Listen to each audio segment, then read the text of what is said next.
Hello and welcome to your Daily Titan News Brief for Thursday, October 4th. I'm Christina Pham. And I'm Kasia Gregorczyk. After struggling for years to regulate storefront pot shops, the Los Angeles City Council voted to repeal its ban on medical marijuana dispensaries this week. The 11-2 vote to rescind this measure, which was approved in July, leaves the city with no law regulating about 1,000 medical marijuana dispensaries. Some describe this move as magnets for crime, while others call it a source of relief for those that are desperately ill. The council's vote came after a plea from Councilman Bill Rosendahl, a medical marijuana patient who is fighting a rare form of cancer. A new bill has been passed regarding voter registration. Here's Kasia Gregorczyk with more on that story. California Governor Jerry Brown recently signed a bill that will allow voters to register up to and on Election Day that has prompted some mixed feelings from students. If you don't vote, then you're not going to vote. I don't think that putting a bill passed to make it say, oh, well, you could vote the last day, or I think if you're going to vote, then you're going to vote. A lot of people miss the current deadline, which is 15 days before the election, or show up on Election Day to find out there was a problem with their registration. People get busy, people might realize, oh shoot, I forgot to do that, and now it's too late. So even if it's like they want to vote, they just got too busy and they didn't get around to it, but they really did want to, so that might be helpful. Other students feel this bill might open the door to fraud or other issues. Might be able to lead to some kind of more voter fraud because they already do that a bunch. I mean, if you could walk in and vote, you don't need an ID to vote. But I feel like anyone could just walk in that day and vote multiple times if they felt like it. Like in the Republican National Convention, they found like all these dead people voting. Just like in 2008, like Obama had like thousands of dead people voting for him, but they're all dead. Since the same-day registration bill does not go into effect until 2014 or 2015, only time will tell what it will do for the state of California. Reporting for the Daily Titan, I'm Kasia Gregorczyk. The United States is gearing for a costly showdown with Mexico over fresh tomatoes. This $3.5 billion business for both countries is currently in a move that could boost the fortunes of some American tomato farmers. However, this could raise prices for consumers in the U.S., though it's unclear how much. Farmers in Florida have demanded cuts in imports from Mexico, and Washington appears to support the Floridians, along with a few farmers from other states who have joined in this complaint. Doing this would require ending a 16-year-old trade agreement, which also endangers tens of thousands of jobs on both sides of the border, especially in California and other states. The FBI has been working with Tucson law enforcement to find the person who shot and killed a Border Patrol agent in Arizona. Officials say 30-year-old Nicholas Ivy died when he and two other agents came under fire near the Arizona-Mexico border. The agents were patrolling the area because a sensor had been tripped. Ivy was married and a father of two from Utah. He joined the patrol in 2008. A second agent was also shot. He underwent surgery and is in recovery. Production of the iPad mini reportedly has begun.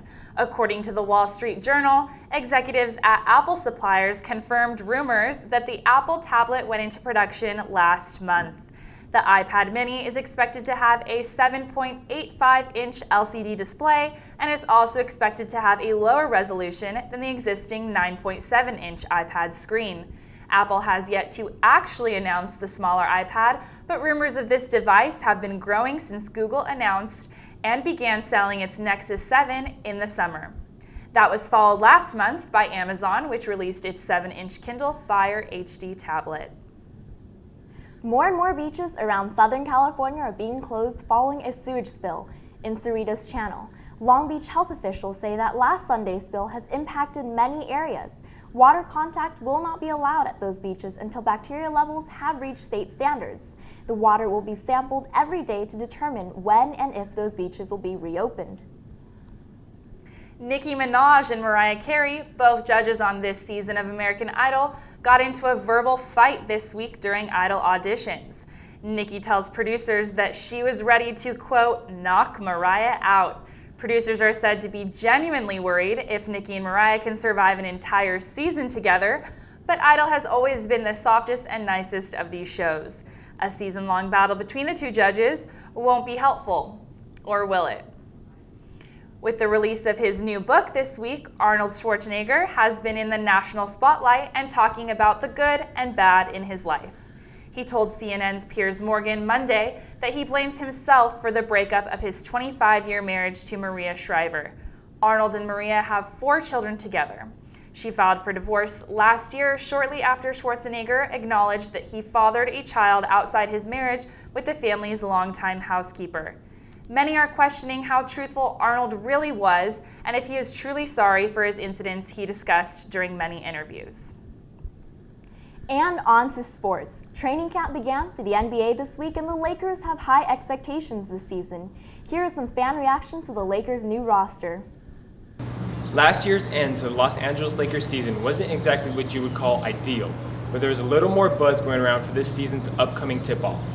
That is because the acquisitions of Dwight Howard and Steve Nash make them a legitimate title contender. And as the season nears, it wasn't difficult to find a Laker fan here on campus. Well, Lakers are title contenders every year, so this season's no different, and they got 2 of the top 10 players in the league, so yeah, they'll be title contenders. I personally think, they've always been contenders, the Western Conference. They just need to, get over the hump. Their team is legit right now, with the additions of Jody Meeks, Dwight Howard, Steve Nash. You go down to the list of names, and they're going to be contenders for sure. But many wonder how the new-look Lakers will mesh together as a team. Well, everything was run through Kobe the last couple of years. I think now, Kobe can ease up on the load of offensive, efficiency. He'll be more efficient. Nash will be dribbling the ball more, running through pick and rolls with Dwight Howard will be legit. Well, Kobe's never played with a player like Nash who needs to dominate the ball. Nash needs to have the ball in his hands at all time, and that's how the offense flows. So it'll be different to see how Kobe and Nash interact with one another. But what is it Laker fans are most looking forward to this upcoming season? A championship. I'm looking forward to Nash and Kobe. Nash, Kobe's never had a real legit point guard, and Nash is going to bring that for him. He's going to be able to hold the ball. Kobe's just going to run through the wings, be able to dish him out, get him open shots. And Dwight Howard, too. I can't wait to see Superman out in force, dude. Lakers are going to be legit this year. 26 more days, baby. The Lakers will open the regular season on October 30th as they host the Dallas Mavericks. Reporting from Cal State Fullerton for the Daily Titan, I'm Ryan Utter. We're now in October, but unfortunately for the Angels and Dodgers, there will be no more baseball. Both SoCal teams were eliminated from playoff contention this week, leaving fans very disappointed.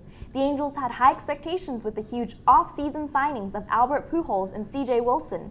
Then with the call-up of rookie sensation Mike Trout, things were looking promising. The marathon season got to the pitching staff and the Angels fell a bit short. As for the Dodgers, mid-season trades for Hanley Ramirez and Adrian Gonzalez gave fans hope to make a late run and sneak into the playoffs.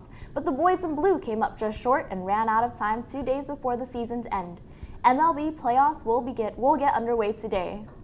This has been your Daily Titan News Brief for Thursday, October 4th. Until next time, I'm Kasia Gregorczyk. And I'm Christina Pham. Have a great day.